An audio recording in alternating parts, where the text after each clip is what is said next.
But he comes out and then he does the whole thing where he puts his arm out and the audience sings the whole part, right? Yeah. And I'm like, probably a good move. And then that was just a If tease. you can't sing it, let the audience do it. Well, no, he was just kind of leading up to him doing it right after them. And so he starts into it, and then it gets to that part, and I literally looked at my wife, I'm like, don't do it. And God bless him. That guy gave it everything he had. It was fucking garbage. But it was embarrassingly bad. Are you actually going to put this in the review? Because your reviews lately have been very gentle to everybody. That one's in there. Because I've seen those reviews where I forget who it is on Decibel Geek. There's like I don't know if there's 2 or 3 people that go to like hundreds of shows, and every single review of the show is like, "This is a great show." I'm like, it can't be. Mine's kind of a mixed bag because this is almost an emotional thing for me, and I thought the band sounded great. I mean, I make fun of Mick Mars being, like a evil Mr. Burns, if that's possible. You got to give it for that guy. That guy's in so much pain. He can't. Oh man, you know what? Hand to heart, he moved around pretty freaking good for a guy that I thought could barely move. Right. But yeah, all the riding stuff he didn't go on. So like, have you been to this tour? I haven't been to this one, but a lot of the same tricks are the ones I said. Like I saw the cherry picker thing where they pick Vince and Nikki up and whip them around the crowd. Yep, it's pretty awesome. Okay. Listen, when I saw, well, the reason I mention that is they have like a rising thing that Mick is on. Right. In the middle. Okay. And it's about 30 by 30 feet, and he stands in the middle, and it barely goes up. Right. It's like, well, if you fall down, at least you won't be anywhere near the edge. Exactly. So, like with that, real quick, here's the thing. Like you say, it's an emotional thing. Absolutely, is for me too. That's part of my whole disappointment. Is that when you see, I said this much. When I saw the Motley and Kiss co-headline deal, Motley's stage absolutely mopped Kiss's stage. It was embarrassing how blank Kiss's stage was afterwards. It had depth. It had the roller coaster in the middle that would just run on the circle at the time. Yeah. And the set list between both acts, Motley's set list absolutely just killed Kiss's. And you know what a huge fan I am. And I'm looking at all this, but the thing that killed me is the fact that everything sounded recorded. Vince sounded like shit and all this stuff like that. But the catalog of what they were playing, the like 13 to 14 songs, was just hit after hit after, like, you know what I mean? Like the crowd is eating it up, but it's just. Yeah, I mean, I'll tell you, there was a handful of songs that I literally don't like by Motley Crue. Like, I would never purposely put it on. Right. And they played a handful of them that night, and I liked it that night. Right, exactly. And as far as the backing stuff, I haven't seen Motley Crue since '88. I've only heard the stories. That's the last time you saw them was '88. Oh, yeah. Okay. I've seen them probably, like, same thing with Alice. That's the interesting thing. I've seen both of them at least 10. Motley was my first show. I've seen Alice probably 4 times in that time. Okay. But I think they've kind of toned down the backing tracks because it was largely just backing vocals and accenting pieces. Well, that's like good. It was clear that there was only one guitar. Like when Mick would go to play a lead, there was no rhythm guitar. Right. And I don't know what they were doing in the past, and clearly they didn't have any aid for Vince, because right. I mean, listen, he's never been amazing. We're talking a lot about this, but like Mitch LaFon, I'm on his Facebook page where I see his feed, and he had like a live show of the Girls, Girls, Girls tour, like a complete one, which I just hit play on and listened to the first couple songs. And I mean, he actually skipped lyrics then too, back in '87. Oh, so yeah, he's been doing it for a while, right. According to Nikki, ever since the beginning. But right, so. But again, I think it has a lot to do with his technique, and there's not a fucking chance that somebody hasn't tried to, over the years, reach out. And you know what? One thing hit me, because this is, the final tour, there's all that good stuff. Maybe. So they're doing the whole nostalgia thing, Sure. But they kind of started that a long time ago. If you think about it, that middle break on Kickstart My Heart is all about, like, man, we just started this band, and now we're kicking some ass. Right. Years going by, it's like, well, fuck, you guys have pretty much made a career out of, looking back. It's interesting, too, because their catalog, if you look at it, is only like 7 albums, I think, roughly. And is there a less Motley Crue? Honest to God, they're all freaking addict criminals. They I guess Tommy likes, dance music, but Oh my God! Did they have the thing set up? Some places Yeah, they don't. it was awesome. It was awesome, but he plays to like Skrillex or whatever the fucker is, right? Like Oh yeah, it was shit. like you're at a techno club and he's DJing and playing drums at the same time. I fucking love it, But maybe it's because you guys don't drop Molly and put glow sticks in your mouth. You don't love it. I roofied my own drink so I could wake up feeling violated. Excellent. That's what I recommend during that part. No, the whole thing. That's what I'm saying. Like the whole production's there, and anyway. No, I do love it. By the way, I make fun of it like there, but I thought it was cool as fuck. Okay. And all you meathead rock guys that just can't fucking sit back and enjoy this little light spectacle. It's basically just a fireworks show with crappy music. Yeah, I mean, No, haven't you ever? Go ahead. Oh, haven't you ever gone to like a dance club and before you got married and? Yeah. I guess so. I mean, I think it would be cooler if he did it like back in the day where he did it to other songs. But anyway. No, Nicky does this thing where he comes out and he tells this story about ripping off his granddad's pocket knife that he would bring home every night. And, okay. And he turns it into a story about like just do what you want, and if you do it enough times, it'll work out.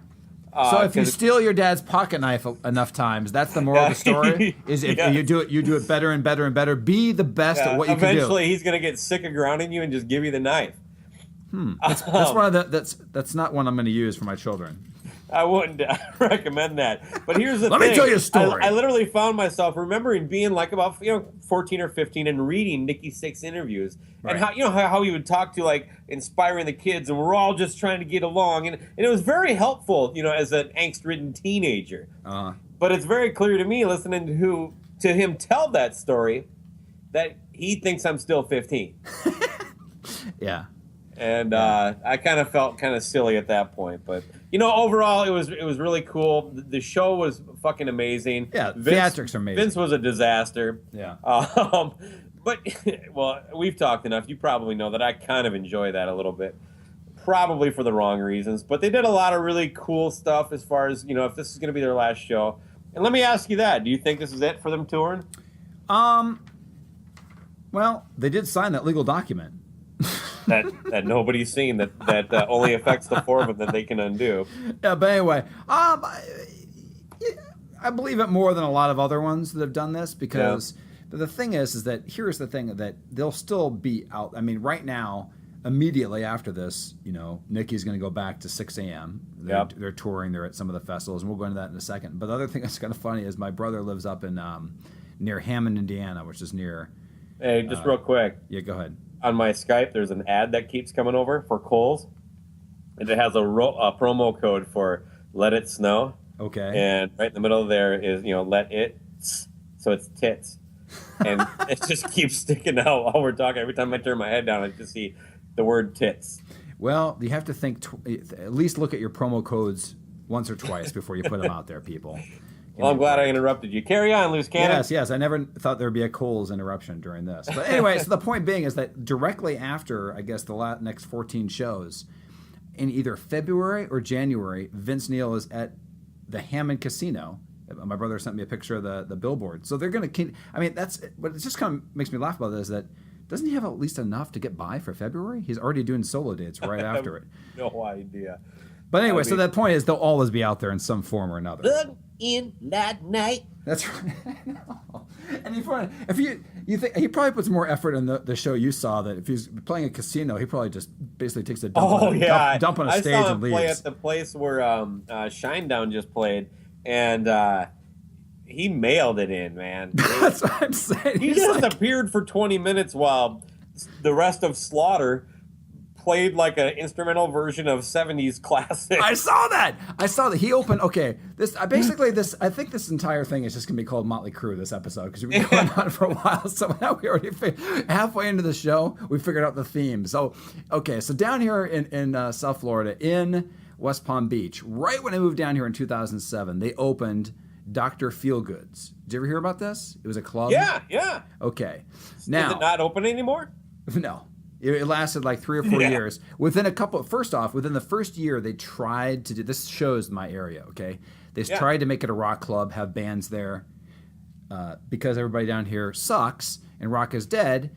especially down here in South Florida, it soon changed over to basically my friend came down in 2008, only a year after it opened, and all it was like what Tommy was playing. And you wouldn't think, you go in there, there's the motorcycles from the Girls album. There's all this, like, it's like a hard rock cafe for Motley Crue.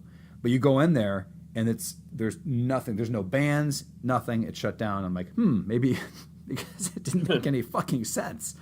But anyway, but the point is, when it opened, he played a free concert right outside on this street called Clematis Street, which basically just shut down the street and they had him play.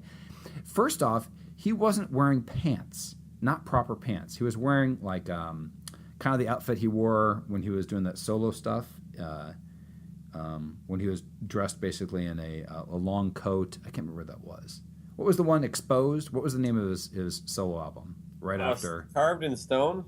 No, not that one. I think Exposed was the first one. There you go, that one. But he did the same thing. He left the stage. It was like an hour show. He left the stage for at least been doing 20... that garbage that long? Jesus, I'm talking like 6 years ago. No, he left for 20 minutes. You know, it was Dana and whatever that drummer's name was, Zoltan. He left for at least 20, 25 minutes and took a nap somewhere, and they basically played like at least 3 to 4 songs that weren't Motley. They were just went to Chipotle. got some. You got a guy. It's in his rider. You have to drive him to Chipotle. Listen, when I'm in this show, at the 30-minute mark, you better be fucking there. Take me to Chipotle. Car running. Car running. Because when I come back and shout the devil, I need to have a full belly. And you wait till I can't do this. And you wait till they got the meat in the burrito before you ask for double meat. Are you trying to do a Vince Neil impression? I'm trying, but like, I don't even know what that was. Hold on for a second. Real quick. We're gonna pause for. We're gonna play one. Station identification. Pick one Motley song that you want to play right now to take a break from this. We'll transition out of this conversation. Just pick one. Any of them. You pick a deep track. Devil. Oh, fuck that. Come on. Seriously? See, I knew it. I knew it. You're like, pick any of them. It's still my favorite after all these years. All right, you want me to go deep? No, you can do that if you want. No, I got one. Okay, go ahead. What? Tonight, the first track, side 2 of... Shout at the Devil. No, that's off of Theater, right? Theater of Pain. Yep. Done.